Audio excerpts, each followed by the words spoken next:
नमस्कार दोस्तों, आप सबका मेरे चैनल में बहुत बहुत स्वागत है।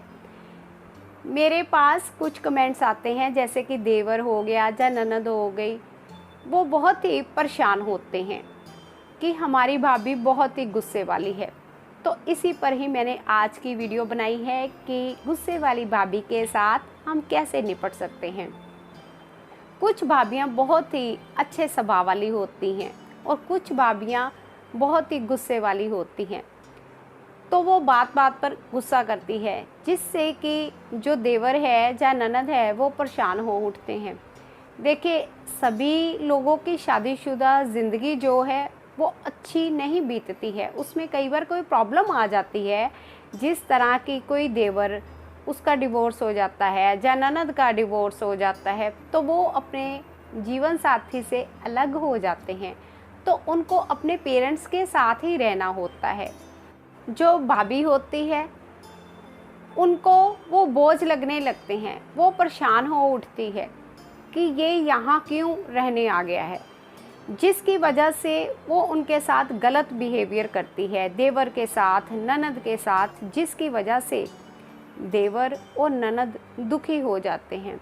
दुखी होने के कारण ही वो कई बार खाना भी नहीं खाते हैं, वो रात भर सोते भी नहीं हैं। इससे क्या होता है, माता पिता भी परेशान हो जाते हैं। तो जो देवर और ननद हैं उनको कोई हल नहीं मिलता है कि अब हम क्या करें।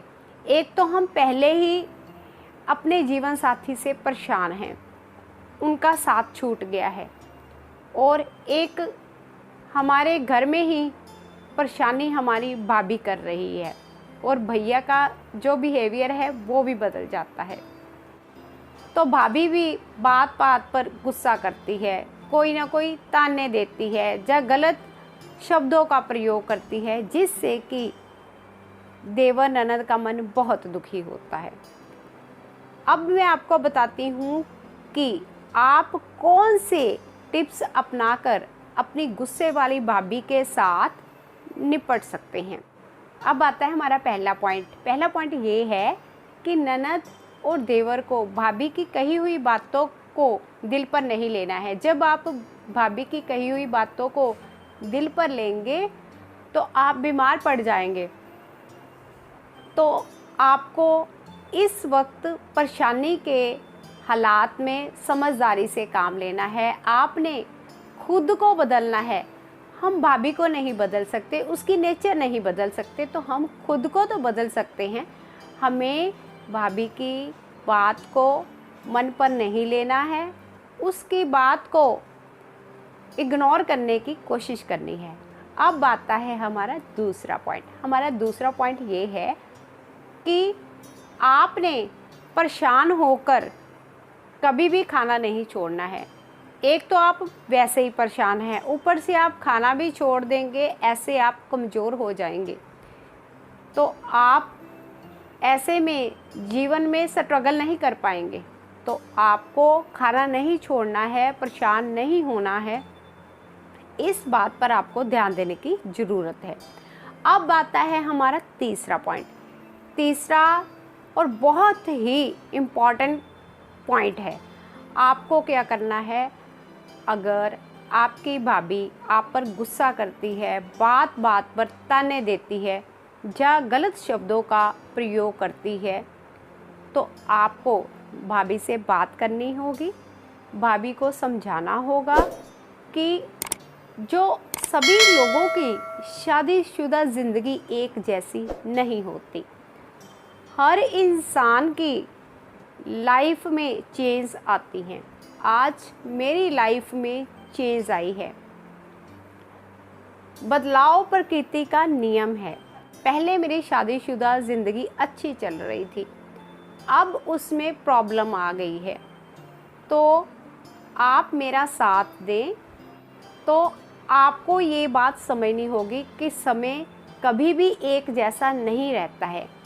आज मेरा समय अच्छा नहीं है, कल को मेरा समय अच्छा भी आएगा।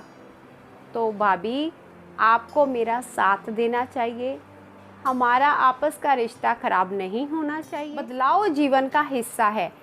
इसे मैं स्वीकार कर रहा हूँ या रही हूँ, आप भी इसे स्वीकार करें और मेरा साथ दें। मेरी ज़िंदगी सदा ऐसी नहीं चलने वाली है। अगर आप भाभी को अच्छे से ये बात समझा देते हैं कि दुख सुख जीवन का हिस्सा है, आपको भाभी को समझाना होगा कि दुख सुख एक ही सिक्के के दो पहलू हैं।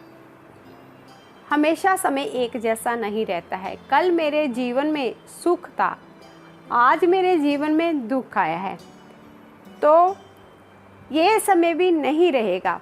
अगर पहले वाला समय नहीं रहा है तो ये वाला समय भी मेरी ज़िंदगी में नहीं रहेगा। अगर मेरी ज़िंदगी में पहले वाला समय नहीं रहेगा तो आपके जीवन में भी ये वाला समय नहीं रहेगा और मेरा जीवन फिर से अच्छा हो जाएगा। मैं फिर से पहले की तरह हंसने खेलने लग जाऊंगा हंसने खेलने लग जाऊंगी। अगर हम भाभी को समझाएंगे तो भाभी हमारी बात ज़रूर समझ जाएगी और हम पर गुस्सा करना बंद कर देगी। इस तरह ननद और देवर गुस्से वाली भाभी के साथ निपट सकते हैं और अपने रिश्ते को भाभी के साथ लंबे समय तक चला सकते हैं और अपने रिश्तों में मिठास बनाए रख सकते हैं। आज का मैं अपना टॉपिक यहीं पर समाप्त करती हूँ।